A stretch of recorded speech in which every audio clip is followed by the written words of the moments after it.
আল্লাহ রাব্বুল আলামিন বলেন ক্বাদ আফলাহা মান যাক্কাহা, সে ব্যক্তি সফল হয়ে গেছে যে ব্যক্তি তার আত্মাকে পরিশুদ্ধ করতে পেরেছে। ওয়া ক্বাদ খাবা মান দাসাহা, যে ব্যক্তি আত্মাকে পরিশুদ্ধ করতে পারে নাই সে ব্যক্তি ধ্বংস হয়ে গেছে। কিভাবে পরিশুদ্ধ করবেন? তিনটা হাদিস আপনাকে আগে শোনাই। এক, আল্লাহ রাব্বুল আলামিনের হাবিব মুহাম্মদ সাল্লাল্লাহু আলাইহি ওয়াসাল্লাম দরুদ পড়েন, বলেন সাল্লাল্লাহু আলাইহি ওয়াসাল্লাম। তিনি বলছেন যে আল্লাহর এমন কিছু বান্দা আছে যারা জান্নাতে প্রবেশ করবে যাদের অন্তরটা হবে পাখির মতো নরম। কার মতো? পাখির মতো। একটা হাদিস শুনলেন। দুই নম্বর হাদিস, আল্লাহর রাসূল সাল্লাল্লাহু আলাইহি ওয়াসাল্লাম বলছেন শহীদদের আত্মা যখন আল্লাহর কাছে পৌঁছায়, আল্লাহ রাব্বুল আলামিন সেই আত্মাগুলোকে সবুজ রঙের কিছু পাখির মধ্যে প্রদান করেন এবং সেই পাখিগুলো আরশের নিচে লণ্ঠন আছে এখানে বসে থাকে এবং তারা জান্নাতের যে কোনো জায়গায় যায়, ঘুরে খাবার খায়, আবার ফিরে আসে। আল্লাহ পাক তাদেরকে বলেন যে তোমরা কি চাও, তোমরা কি চাও? শহীদরা কিচ্ছু বলতে পারে না। কি চাইবো? আল্লাহ এত নিয়ামত দিয়েছেন, কি চাই? যখন আল্লাহ বারংবার প্রশ্ন করতে থাকেন তোমরা কি আর কিছু চাও, তোমরা কি আর কিছু চাও, তোমরা কি আর কিছু চাও, তখন শহীদদের শেষে বুঝে যে আমাদের কিছু না কিছু তো বলতে হবে এখন। তখন তারা বলে, হে আল্লাহ, আমরা আরো একবার পৃথিবীতে যেতে চাই এবং তোমার পথে জীবন দিয়ে আবার ফিরে আসতে চাই। আল্লাহ পাক বলেন এই সুযোগ তো আর নেই, অতএব তোমাদের আর কিছু চাওয়ার নেই, তোমরা এখানেই থাকো। আরেকটা হাদিস শোনেন, রাসূলুল্লাহ সাল্লাল্লাহু আলাইহি ওয়াসাল্লাম বলেছেন, এই হাদিসটা ওমর রাদিয়াল্লাহু আনহু থেকেও এসেছে, এ মুসলিমরা, তোমরা যদি আল্লাহর প্রতি তাওয়াক্কুল করার মতোই তাওয়াক্কুল করতে, ভরসা করার মতোই ভরসা করতে, আল্লাহ পাক তোমাদেরকে পাখিদেরকে যেমন করে রিজিক দেন তোমাদেরকে ঠিক সেইভাবে রিজিক দিতেন। তোমরা কি লক্ষ্য করো না যে পাখিরা খালি পেটে বের হয়ে যায় বাসা থেকে সকালবেলা এবং সন্ধ্যাবেলা ভরা পেটে বাসায় ঢোকে? তাকে যে তিনটা হাদিস শোনালাম, এই তিনটা হাদিসে একটা শব্দ হচ্ছে কমন। শব্দটা কি বলেন? পাখি। পাখি কি? পাখি। আল্লাহ রাব্বুল আলামিন পাখিদের কাছ থেকে আমাদেরকে শিখতে বলছেন এবং বলছেন যে পাখিদের মনটা হয় খুব নরম, খুব সফট এবং তারা আল্লাহর প্রতি তাওয়াক্কুল করে পূর্ণ মাত্রায়। তারা সকালবেলা ভোরবেলা বের হয়ে যায় এবং সন্ধ্যাবেলা বাসায় ফেরে, খালি পেটে বের হয়, ভরা পেটে বাসায় ফেরে।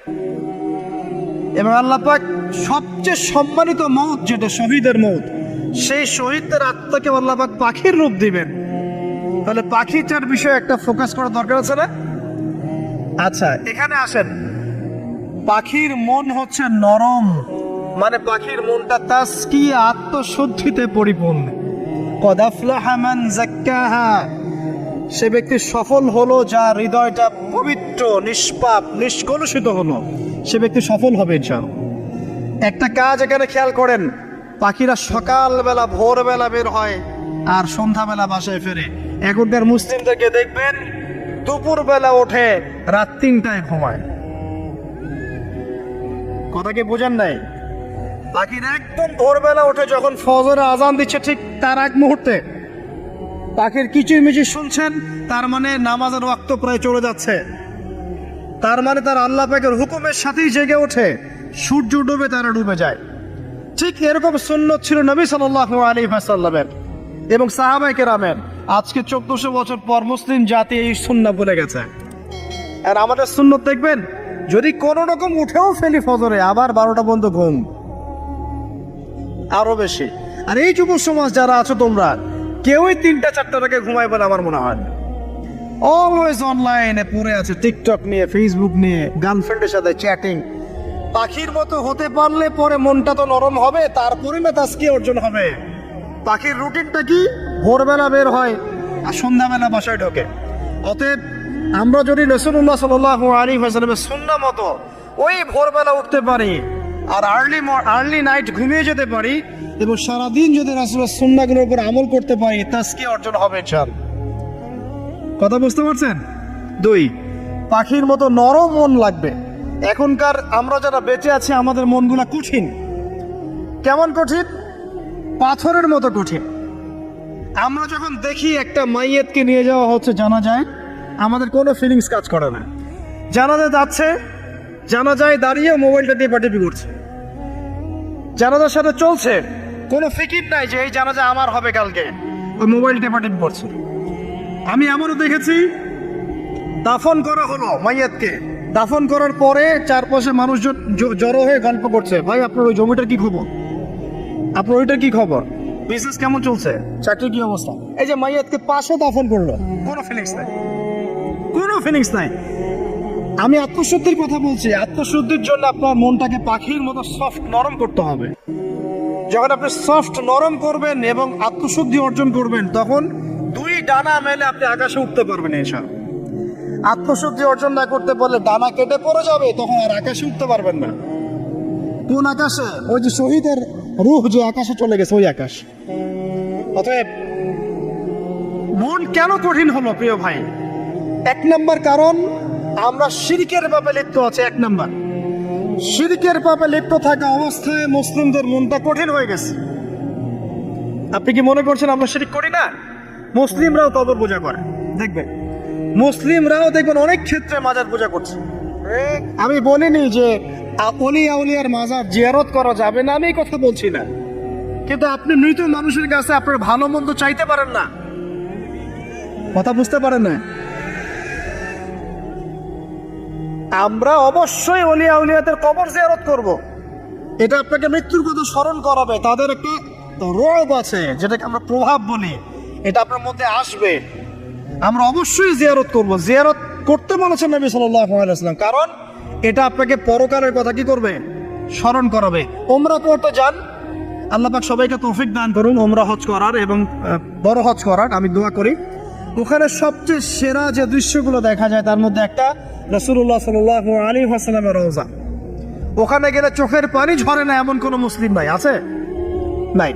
আরেকটা সবচেয়ে মন নরম করা একটা দৃশ্য হচ্ছে জান্নাতুল বাকি, যেটা আমরা বাকিউল গারকাত বলি, যেখানে আপনি দেখবেন সাহাবায়ে কেরাম রাদিয়াল্লাহু আনহুমের কবর, যতদূর চোখ যায় তাদের কবর।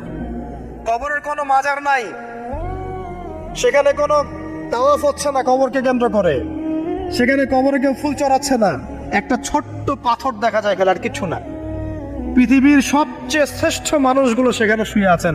ওখানে গিয়ে দাঁড়াবেন, দেখবেন নিজেকে তুচ্ছ বলে মনে হবে, মনে হবে আমি এই পৃথিবীতে আর কি করছি। সেরা মানুষগুলি মাটির নিচে, আমি এখানে কি করছি। তো দেখুন প্রিয় ভাইরা, অবশ্যই অলিয়া উলিয়াদের কবর জিয়ারত করবে, কিন্তু মৃত ব্যক্তি আপনার কল্যাণ করতে পারবে? অকল্যাণ করতে পারবে? হ্যাঁ, তারা আল্লাহর কাছে সুপারিশ করতে পারবে আল্লাহ পাক যখন তাদেরকে অনুমতি দিবেন। তারপরে আল্লাহ পাক যখন অনুমতি দিবেন তখন নবী সাল্লাল্লাহু আলাইহি ওয়াসাল্লাম সুপারিশ করবেন, অলিয়া উলিয়াগণ করবেন, আলেম ওলামা করবেন, শহীদগণ করবেন, হাফেজে কোরআন করবে, অনেকেই করবেন। সব আল্লাহ পাক আমাদের তাকদীরে এইসব সুপারিশ নসিব করুন বলি না আমি। মুসলিমরা আজকে শিরক করছে অনেক ক্ষেত্রেই। দেখবেন হাতে একটা এই যে বালা পরে আছে, খুলে না। কেন খুলেন না ভাই? বলে যে এটা খুললে যদি রোগ হয়, রোগ দেওয়ার মালিক কে? ওই বালা না আল্লাহ? এই যে আপনার বিশ্বাস জন্মায় নিয়েছে, এই যে বিশ্বাসটা জন্মিয়েছে আপনার হাতের উপরে, এই বালার উপরে, এটাই শিরক, এটাই শিরক। যদি আপনি বিশ্বাস করেন যে এটা হাতে থাকলে আপনি সুস্থ থাকবেন, হাত থেকে খুলে পড়ে গেলে আপনি আর বাঁচবেন না, এই যে কল্যাণ অকল্যাণের মালিক আপনি কাকে করলেন? ওই বালাকে করেছেন, আল্লাহকে করেন নাই। এখানে শিরক হয়ে গেছে, খুবই সূক্ষ্ম শিরক। আপনি নামাজ পড়ছেন মনে করেন, এখন কিছু মানুষ আসলো, এখন দেখছেন যে হুজুর তো আমার নামাজ দেখছে, নামাজটা খুব সুন্দর করে পড়ার চেষ্টা করলেন, লম্বা নামাজ, সিজদা গিয়ে আর উঠছেন না, খুব সুন্দর নামাজ পড়ছেন। এই যে মানুষকে দেখানোর জন্য নামাজটা পড়ছেন, এটা শিরক। এটা কি? এটাও শিরক। এই যে গণক বসে আছে রাস্তার পাশে, দেখবেন টিয়া পাখি নিয়ে, তারপরে যে কাগজ নিয়ে, আসেন ভাই ভাগ্য পরীক্ষা করে দেই। আরে ভাই, তুমি যদি মানুষের ভাগ্যই পরীক্ষা করতে পারবা, তো তুমি রাস্তার পাশে কেন? তোমার ভাগ্য কেউ পরীক্ষা করেনি কখনো? এতটুকু কমন সেন্স আমাদের নাই। ও যদি আমার ভালো মন্দ করতে পারে বা ভবিষ্যৎ বলতে পারে, তাহলে ও রাস্তার পাশে বসে আছে কিছু? ওর তো প্রাইম মিনিস্টার হওয়ার কথা, এখন ওর তো ইলেকশন করার কথা। তো দেখেন, এই যে ওখানে গিয়ে আমরা কি করি? ভাই আমার হাতটা দেখে দেন, ভাই আমার অতীত বলে দেন, ভবিষ্যৎ বলে দেন, এবং এগুলো দিন দিন বাড়ছে। কিন্তু এই রাশিফল, কবিরাজি, গণকি এগুলো দিন দিন বাড়ছে। এবং আমি লক্ষ্য করছি দিন দিন আরেকটা জিনিসও বাড়ছে, সেটা হলো জাদুবিদ্যার চর্চা করা। এবং গ্রামে গঞ্জে কুফরি বাড়ছে না? কুফরি করা, তাবিজ করা, বিচ্ছেদ করা, স্বামী স্ত্রীর বিচ্ছেদ করা, মেয়েকে বশ করা, সন্তানকে বশ করা বাড়ছে না? সবই শিরক, এগুলো সবই কুফরি। এগুলো মুসলিমরা করছে না। মুসলিমরা এসব শিরকে লিপ্ত আছে বলেই তো অন্তর কঠিন হয়ে গেছে। ফাকাসাত কুলুবুহুম, তাদের অন্তর কঠিন হয়ে গেছে। তো একটা হাদিস বলে এখানে খালি, নবী সাল্লাল্লাহু আলাইহি ওয়াসাল্লাম বলছেন, যদি কেউ কোনো গণকের কাছে যায়, গিয়ে বলে দেখেন তো আমার হাতটা একটু, ও কিন্তু বিশ্বাস করে না যে এ ভবিষ্যৎ বলতে পারে, খালি এমনি বলেছে একটু দেখেন তো, বলার সাথে সাথেই 40 দিনের নামাজ কবুল হবে। আর যদি তার বলা কথায় বিশ্বাস করে যে হ্যাঁ তোমার ভবিষ্যৎ খুব ভালো, তুমি চাকরি পাবা, এটা করবা সেটা করবা, এবং সে বিশ্বাস করলো হ্যাঁ এটাই হবে, তখন নবী সাল্লাল্লাহু আলাইহি ওয়াসাল্লাম বলছেন সে যেন আল্লাহর পক্ষ থেকে যা নাজিল হয়েছে, মানে এই যে কোরআনুল কারীম, এই কোরআনকে যেন সে অস্বীকার করলো, মানে কুফরি করলো। এগুলো আমরা করছি না ভাই? অনেক কিছু করছে। আমরা স্তম্ভের পূজা করছি, অনেক মুসলিম আগুনের পূজা করছে। আগুন জ্বালিয়েছেন, মাথা নত করছেন কেন? আগুনের সামনে আপনি মাথা নত করবেন কেন? আপনি একটা স্তম্ভের সামনে, গাছের সামনে দাঁড়িয়ে মাথা নত করে ধ্যান করবেন কেন? আপনি মেডিটেশন করছেন কি জন্য? আপনাকে নামাজ দেয়া হয় না? 5 ওয়াক্ত নামাজ দেয়া হয় না? নামাজের চেয়ে বড় মেডিটেশন কিছু আছে নাকি? আপনি ধ্যান করছেন কি জন্য? অনেক মুসলিম তো জিনের উপাসনা করছে, জানেন? অনেক মুসলিম জিনকে তাবে করার চেষ্টা করছে। আর জিন বলে একটা জাতি আছে, এটা সত্য। এরকম প্রতিটা ক্ষেত্রে শিরক আছে। শিরক কথায় আছে, কাজে আছে, বিশ্বাসে আছে। দেখবেন মুসলিমরাই আল্লাহ ছাড়া অন্য কারো কাছে দোয়া করছে, মুসলিমরা নজর মানত করছে অন্য জায়গায়, আল্লাহর জন্য নজর মানত করছে না, অন্য কাউকে সন্তুষ্ট করার জন্য করছে। সন্তান হয় না, এখন কি হবে? সন্তান হয় না তো অমুকের কাছে যাও, সেখানে গিয়ে বকরি জবাই দাও, সন্তান হবে। সুবহানাল্লাহ। তো এই পদ্ধতি ইব্রাহিম আলাইহিস সালামের জানা ছিল না যে শেষ বয়সে তিনি বলছেন রব্বি হাবলি মিনাস সালিহিন। আপনি দোয়া করতে পারেন না? সন্তান হবে না কেন? আল্লাহ পাক তাকদিরে লিখে রাখলেন, অবশ্যই হবে। আর আল্লাহ পাক তাকদিরে না লিখলে কিভাবে হবে? তাকদিরে যে ব্যক্তি বিশ্বাস করে না, সে ব্যক্তি হতাশ হয়। যা কিছু হচ্ছে আমাদের জীবনে সবই তাকদির, এর বাইরে একটা মানুষও যেতে পারবে না। তো প্রিয় ভাইয়েরা, কথায়, কাজে এবং চিন্তায় আমরা অনেক শিরক করছি। শিরকের কারণে আমাদের অন্তর কঠিন হয়ে গেছে। আরো কেন কঠিন হচ্ছে? বেদাত আমল করছেন, নবীর সুন্নাত মানার জায়গায় অন্য কিছু আপনি করছেন। এমন কিছু আমল করছেন যেগুলোর সাথে রাসূলের সুন্নতের কোনো সম্পর্ক নাই এবং সাহাবীদের সুন্নতেরও কোনো সম্পর্ক। এই ক্ষেত্রে গিয়ে আপনি বেদাত করছেন, বেদাত করে অন্তর কঠিন হয়ে যাচ্ছে। অন্তর কঠিন হওয়ার একটা বড় কারণ হচ্ছে হারাম রিজিক। যখন আপনি হারাম রিজিকে যাচ্ছেন, সুদ, ঘুষ, আপনার দুর্নীতি, আপনার এই যে অন্যের সম্পদ আত্মসাৎ করা, হালাল হারামের পরোয়া না করা, এই রিজিক দিয়ে যখন আপনি আপনার দেহ, রক্ত, মাংস গঠিত হচ্ছে, আপনার কলবটা শক্ত হয়ে যাচ্ছে। আমি কি বুঝাতে পারছি না? হারাম রিজিক যখন আপনার শরীরে ঢুকছে, অন্তরটা শক্ত হয়ে যাচ্ছে। একটা হাদিস যথেষ্ট। আল্লাহ রাসূল বলেছেন, ইন্নাল্লাহা তাইয়্যিব লা ইকবালু ইল্লা তাইয়্যিব। আল্লাহ পাক পবিত্র সত্তা, তিনি পবিত্র ছাড়া কবুল করেন না। আপনি 10টা হজ করে আসেন, চুরির টাকা দিয়ে, ডাকাতির টাকা দিয়ে, আত্মসাতের টাকা দিয়ে, দুর্নীতির টাকা দিয়ে, যদি কবুল হয় তাহলে কোরআন সুন্নাহ মিথ্যা হয়ে যাবে। নাউযুবিল্লাহ। কথা কি বুঝতে পারছেন না? আল্লাহ রাব্বুল আলামিন বলছেন আল্লাহ পাক পবিত্র ছাড়া কবুল করেন না। হারাম রিজিক দিয়ে ইবাদত কবুল হয় না। আমরা ওই যে রংপুর অঞ্চলে একবার যে হারাগাছ একটা অঞ্চল আছে না, সেখানে গিয়েছিলাম। সেখানে মাশাআল্লাহ আবার বিড়ির অনেক ফ্যাক্টরি আছে। কিসের? বিড়ি তো হালাল নাকি? তামাক তো হালাল নাকি? তো সেখানে বিড়ি ফ্যাক্টরি অনেক মালিক আছে এবং তারা মসজিদ কমিটির অনেক দায়িত্বপ্রাপ্ত আর কি। মুসলিমদের গায়রত্ব এখন নাই, মুসলিমরা এদেরকে আবার মসজিদ কমিটির সদস্যও বানিয়েছে।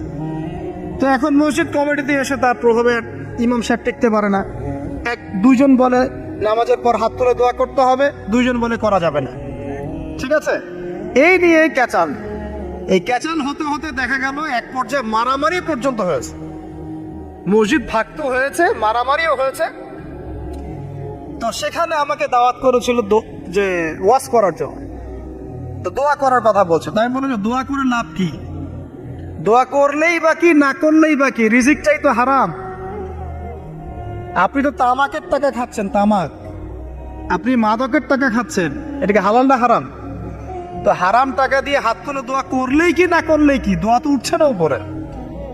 আগে হারাম রিজিক ছাড়েন, তারপর দোয়া করুন। তো রিজিক হারাম হওয়ার কারণে আমাদের কি হচ্ছে, অন্তরটা কি হচ্ছে ভাই, কঠিন হচ্ছে। ওই পাখির মতো আর মুক্ত আকাশে উঠতে পারবেন না। তারপরে সামনে যান, আরো কেন কঠিন হয়? বস্তুবাদিতা, দুনিয়া, সারাদিন দুনিয়ার ফিকির, দুনিয়ার চিন্তা, খাবো কি, পরবো কি, ব্যাংক ব্যালেন্স, টাকা পয়সা, স্ট্যাটাস, সারাটা দিন দুনিয়ার দুনিয়া। ঘুম থেকে ওঠা থেকে নিয়ে শুরু করে ঘুমানো পর্যন্ত খালি দুনিয়া। যারা দুনিয়ার নেশায় মত্ত হয়ে আছে, এদের অন্তরটা কঠিন হয়ে যায়। এই অন্তরটা পাখির মতো হতে পারবে না। ঠিক আছে কথা? যারা দুনিয়ার নেশায় মত্ত হয়ে আছেন, এই অন্তরটা কঠিন হয়ে যাবে, পাখির মতো হতে পারবে না। তারপর কি, আরো সামনে যান, দিনই জ্ঞান চর্চা না করা অন্তর কঠিন হওয়ার কারণ। আর কি কারণ? পাপ করা, পাপ। যত বেশি আপনি পাপ করবেন, যত বেশি পর্ন দেখবেন, যত বেশি মাদক খাবেন, যত বেশি জুয়া খেলবেন, যত বেশি অহেতুক সময় নষ্ট করবেন, যত বেশি আপনি অন্যের ক্ষতি করবেন, ঠিক আছে, নিরপরাধ মানুষের উপর নির্যাতন করবেন, যত বেশি আপনি পাপ করবেন, পাপ, এই পাপ করতে করতে করতে মানুষের অন্তর কঠিন হয়ে যায়। ইবনুল কাইয়্যিম রাহিমাহুল্লাহ বলেছেন যে পাপ করতে থাকলে মানুষের অন্তর কঠিন হয়ে যেতে থাকে, এবং ইস্তেগফার আর জিকির করলে গিয়ে মানুষের অন্তর আবার নরম হতে থাকে। পাপের উপর পাপ করতে থাকলে মানুষের অন্তর কঠিন হতে থাকে। এই বিষয়ে রাসূলুল্লাহ সাল্লাল্লাহু আলাইহি ওয়াসাল্লাম বলেছেন, যখন মানুষ একটা পাপ করে কলবের মধ্যে একটা কালো দাগ পড়ে যায়, যখন আরো একটা পাপ করে আরেকটা কালো দাগ পড়ে যায়। এভাবে যখন পাপ করতেই থাকে তখন পুরো কলবটাই কালিমাপূর্ণ হয়ে যায়। এই অবস্থায় যদি সে তওবা করে, আল্লাহ পাক মাফ করে দিবেন। যদি এই অবস্থায় তার মৃত্যু হয়ে যায়, তার আত্মাটা থেকে দুর্গন্ধ বের হতে থাকে, যে আত্মাটা কবজ করতে পর্যন্ত মালাকুল মউত মানে ঘৃণা পোষণ করেন। কথা কি বুঝতে পারছেন? যখন অন্তর পাপ করতে করতে কলুষিত হয়ে যাবে, ওয়াকাদ খাবা মান দাসাহা, যখন পাপ করতে করতে অন্তর কলুষিত হয়ে যাবে, তখন আপনার এই মালাকুল মউত পর্যন্ত ওই আত্মাটাকে বের করার সময় ঘৃণা করবে, দুর্গন্ধযুক্ত। আল্লাহ পাক আমাদেরকে পাপ থেকে বাঁচিয়ে রাখুন, আমিন। এরকম কিছু কাজ আছে, বস্তুবাদিতা, শিরক, বেদাত, হারাম রিজিক, সারাদিন দুনিয়ার ফিকির নিয়ে থাকা, ঠিক আছে, অন্যের ক্ষতি করা, পাপ কন্টিনিউয়াসলি করতে থাকা, এবং দিন ছেড়ে দেওয়া, দিনের ইলম ছেড়ে দেওয়া, আল্লাহ পাকের আনুগত্য ছেড়ে দেওয়া, এই কাজগুলো করতে থাকলে মানুষের অন্তর কি হয়, কঠিন হয়ে যায়। এখন সলিউশন কি বলেন? 5 মিনিটে আমি সলিউশন বলছি, কেমন করে আপনি এটাকে নরম করবেন আর পরিশুদ্ধতা অর্জন করবেন এবং ওই পাখির মতো মুক্ত আকাশে উড়বেন। কিভাবে বলবো? 1 নাম্বার, অবশ্যই শিরক ত্যাগ করতে হবে। কি করতে হবে? শিরক ত্যাগ করতে হবে, আল্লাহ পাকের তাওহীদের উপর থাকতে হবে। আল্লাহ পাক তৌফিক দান করুন। লং কিছু বলার সময় নেই আমার হাতে, একটা বই বলছি, কিতাবুত তাওহীদ। কি নাম? কিতাবুত তাওহীদ। এই বইটা অনেক ভার্সন বাজারে বের হয়েছে, কিনে দেখবেন শিরক কত প্রকার কি, তাওহীদ কাকে বলে, কত প্রকার কি। যেটা বুঝবেন না, মাদ্রাসা চলে যাবেন, আলেম ওলামার কাছে গিয়ে জিজ্ঞাসা করুন, হুজুর এটা বুঝি নাই। ঠিক আছে? 1 নাম্বার, শিরক ত্যাগ করতে হবে। 2 নাম্বার, আপনাকে তাওহীদে থাকতে হবে, এটা এক, অন্তর নরম করার কথা বলছি। 2 নাম্বার, সুন্নতের উপর আমল করতে হবে। ওই যে পাখির কথা বললাম, যে সকালবেলা বের হয় আর সন্ধ্যাবেলা কি করে, বাসায় ফেরে, খালি পেটে বের হয়, ভরা পেটে বাসায় ফেরে। তার মানে আমাদেরকেও সকাল সন্ধ্যাটা কাটাতে হবে নবী সাল্লাল্লাহু আলাইহি ওয়াসাল্লামের সুন্নত অনুযায়ী। যখন তিনি ঘুমাতেন তখন ঘুমাবেন, যখন উঠতেন তখন উঠবেন, বাকি কাজ যেমন করে করতেন তেমন করে করবেন, তখন অন্তর ইনশাআল্লাহ নরম হয়ে যাবে। ঠিক আছে ভাই? 2, 3 নাম্বার, 5 ওয়াক্ত নামাজ জামাতে। নামাজ আপনাকে যে কোনো পাপ থেকে বাঁচাবে ইনশাআল্লাহ। ভাই জেনা করছেন, নামাজ পড়েন। পর্নোগ্রাফি দেখেছেন, তাও তওবা করে নামাজ পড়েন। আপনি হারাম অ্যাফেয়ার্সে আছেন, হতাশ হবেন না, নামাজ পড়েন। গোনা ছাড়তে পারছেন না, নামাজ পড়েন। সুদ খাচ্ছেন, নামাজ পড়েন। বেপরদা চলছেন, তাও নামাজ পড়েন। আপনি অন্যের হক নষ্ট করেছেন, তাও নামাজ পড়েন। যে পাপই করেছেন, নামাজটা পড়েন। নামাজ আপনাকে সমস্ত পাপ থেকে বাঁচিয়ে রাখবে ইনশাআল্লাহ। আস্তে আস্তে ইনশাআল্লাহ দেখবেন সব পাপ থেকে আপনি দূরে চলে আসছেন ইনশাআল্লাহ তাআলা। 3 নম্বর নামাজ। 4 নম্বর বেশি থেকে বেশি, ভাই শোনেন, বেশি থেকে বেশি পরকালের ফিকির করবেন। খালি পরকালের চিন্তা করবেন যে আমাকে মৃত্যুবরণ করতে হবে, কবরে যেতে হবে, পুলসিরাত পার হতে হবে, আল্লাহর সামনে দাঁড়াতে হবে। যত বেশি আপনি আল্লাহর ফিকির করবেন, পরকালের ফিকির করবেন, আপনার মনটা নরম হয়ে যাবে ইনশাআল্লাহ, মনটা শক্ত হবে না। 5 নাম্বার, মানুষের সাথে খুব বেশি মেলামেশা করবেন। মানুষের সাথে খুব বেশি মেলামেশা করলে ইবনুল কাইয়িম রাহিমাহুল্লাহ বলেছেন অন্তর কঠিন হয়ে যায়। কারণ মানুষ আপনাকে গীবত করাবে, হ্যাঁ, মানুষ খারাপ কাজে নিয়ে যাবে, বেফাস কথাবার্তা বলবেন, হয়তো বেফাস কাজ করবেন, ফজুল কি বাত করবেন, এগুলো করতে গিয়ে আপনি দেখবেন অন্তর কঠিন হয়ে গেছে। এত বেশি মানুষের সাথে মেলামেশার দরকার নাই, প্রয়োজন যতটুকু অতটুকু করবেন। ঠিক আছে, আল্লাহ পাক তৌফিক দান করুন, আমিন। কটা বললাম? 5, 6। আমার সবচেয়ে প্রিয় নসিহত, প্রত্যেক দিন মিনিমাম 1 ঘন্টা করে কোরআন তেলাওয়াত করবেন বুঝে। আমি বলিনি না বুঝে করলে কোনো নেকি হবে না, প্রত্যেক হরফে 10 নেকি হবেই হবে, কিন্তু আপনি করবেন বুঝে। যখন বুঝে আপনি প্রত্যেক দিন 1 পারা করে বা 1 ঘন্টা করে কোরআন তেলাওয়াত করবেন, আপনার কলিজা, আপনার কলব নরম হতে বাধ্য, এবং আপনার অন্তরে আল্লাহ নূর নেমে আসবে ইনশাআল্লাহ। দেখবেন আপনার কলব থেকে সমস্ত এই যে পঙ্কিলতা, কলুষতা ইনশাআল্লাহ চলে যাবে ইনশাআল্লাহ তাআলা। 2টো জিনিস অন্তরকে পবিত্র করে ফেলে, এক হচ্ছে কোরআন তেলাওয়াত, আর এক হচ্ছে বেশি থেকে বেশি আল্লাহর জিকির এবং ইস্তেগফার। তো কোরআন তেলাওয়াত বাড়িয়ে দেন, আল্লাহ পাক সবাইকে কোরআন তেলাওয়াত করার তৌফিক দান করুন, আমিন। যারা শেখেন নাই আজকে ওয়াদা করেন যে কোরআন আপনারা বিশুদ্ধ করে পড়া শিখবেন, ওয়াদা করেন। আগামী রমজান আসার আগেই 1 খতম দেওয়া চাই, পারবেন? এবং কোরআনের চর্চা বাড়িয়ে দিবেন, প্রত্যেক দিন কিছু করেন না করেন কোরআন তেলাওয়াত করতে হবে, ঠিক আছে? আল্লাহ পাক তৌফিক দান করুন, আমিন। আর বুঝে পড়ার চেষ্টা করবেন। একটা সহজ তাফসীর বলে দেই, মারিফুল কোরআন ভাষা আছে না? মারিফুল কোরআন তাফসীর ইবনে কাসির ভাষায় নাই, জালালাইন ভাষায় নাই, কিনেন।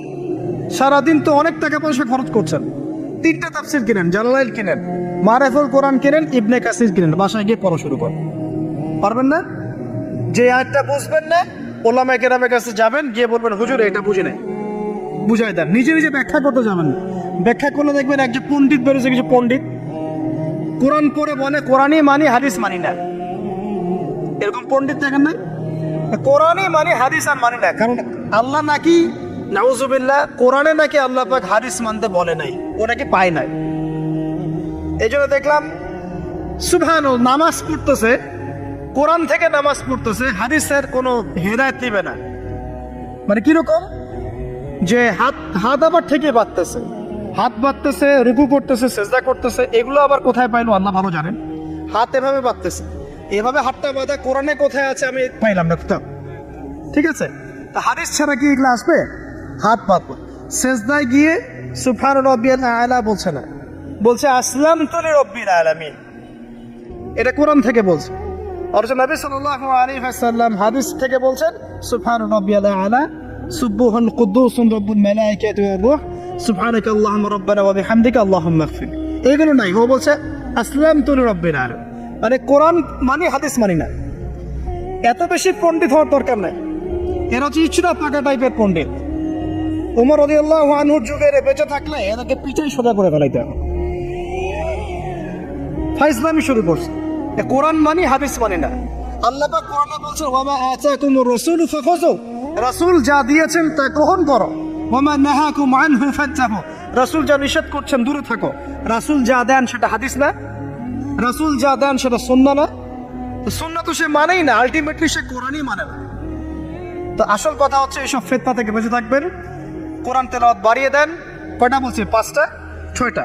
7 নাম্বার, বেশি থেকে বেশি ইস্তেগফার সারাদিন পড়বেন, আস্তাগফিরুল্লাহ ওয়া আতুবু ইলাইহি, আস্তাগফিরুল্লাহ ওয়া আতুবু ইলাইহি, আস্তাগফিরুল্লাহাল্লাযী লা ইলাহা ইল্লা হুয়াল হাইয়ুল কাইয়্যুম ওয়া আতুবু ইলাইহি। প্রত্যেকদিন পড়তে হবে 100 বার করে। কতবার করে? 100 বার। 8 নাম্বার, বেশি বেশি আল্লাহর জিকির, চলতে ফিরতে জিকির, সুবহানাল্লাহ, আলহামদুলিল্লাহ, লা ইলাহা ইল্লাল্লাহ, আল্লাহু আকবার, লা হাওলা ওয়ালা কুওয়াতা ইল্লা বিল্লাহ, বলবেন হাসবুনাল্লাহু ওয়া নি'মাল ওয়াকিল।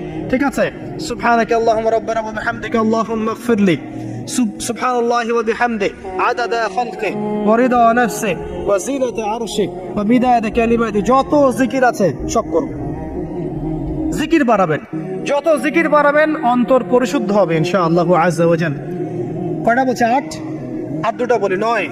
অন্যের হক নষ্ট করবেন না। অন্যের হক নষ্ট করলেই মন কঠিন হয়ে যাবে। অন্যের হক নষ্ট করবেন না, বরং মানবতার কল্যাণে কাজ করেন। যে কাজগুলো মানব সেবামূলক সেগুলো করেন। রক্তদান কর্মসূচি করেন, গাছ লাগান, এতিমের মাথায় হাত বোলান, বিধবার খোঁজ খবর নেন, ঠিক আছে, মেয়েদের সেলাই মেশিন কিনে দেন, মানুষের উপকারে কাজ করেন, দেখবেন আপনার মনটা নরম হয়ে যাবে। যার মন নরম এবং যার মনের মধ্যে সততা আছে, আল্লাহ পাক ইনশাআল্লাহ সেখানে অবশ্যই হেদায়েত ঢালবে ইনশাআল্লাহ। আর 10 নম্বর সবচেয়ে শেষ হচ্ছে যে কবর জিয়ারত করবেন বেশি বেশি করে, এবং নিজের মৌতের কথা স্মরণ করে আল্লাহর কাছে বেশি বেশি দোয়া করবেন। কি দোয়া করবেন?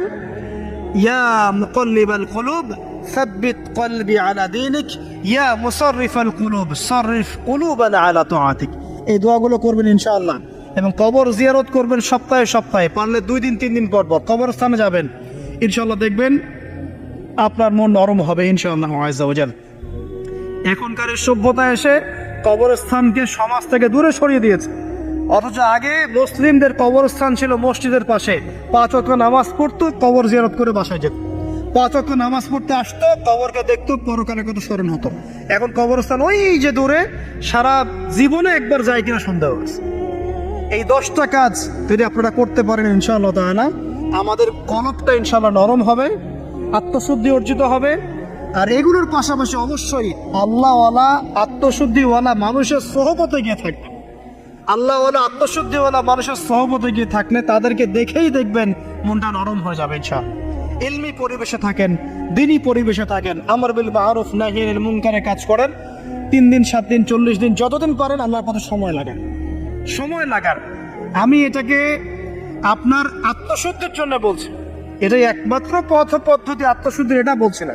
এখানে গেলে আপনি ইনশাআল্লাহ আপনার ইসলাহ এবং সংশোধনের জন্য কাজ করতে পারবেন। আল্লাহ রাব্বুল আলামিন আমাদের সবার কলবগুলোকে পরিচ্ছন্ন করুন। আল্লাহ পাক আমাদের সবাইকে শিরকের পথ থেকে বাঁচিয়ে রাখুন, হৃদয় কঠিন হওয়া থেকে বাঁচিয়ে রাখুন। আল্লাহ পাক আমাদেরকে বেশি থেকে বেশি কোরআন তেলাওয়াত করার তৌফিক দান করুন, দ্বীনি জ্ঞান চর্চা করার তৌফিক দান করুন। আল্লাহ পাক আমাদের সবাইকে হারাম রিজিক, জেনা, সুদ, ঘুষ থেকে বাঁচিয়ে রাখুন। আল্লাহ পাক আমাদেরকে পরকালীন চেতনায় এই দুনিয়ার জীবন কাটানোর তৌফিক এনায়েত করুন, আমিন। আমরা আজকে এই যে পাখিদের মতো অন্তর নিয়ে কথা বললাম, আমরা যদি এই আমলগুলোর মধ্য দিয়ে অন্তরটাকে পবিত্র করতে পারি, ইনশাআল্লাহ ওই শহীদদের যে নরম পাখির অন্তর, সেটা আমরা লাভ করতে পারবো ইনশাআল্লাহ।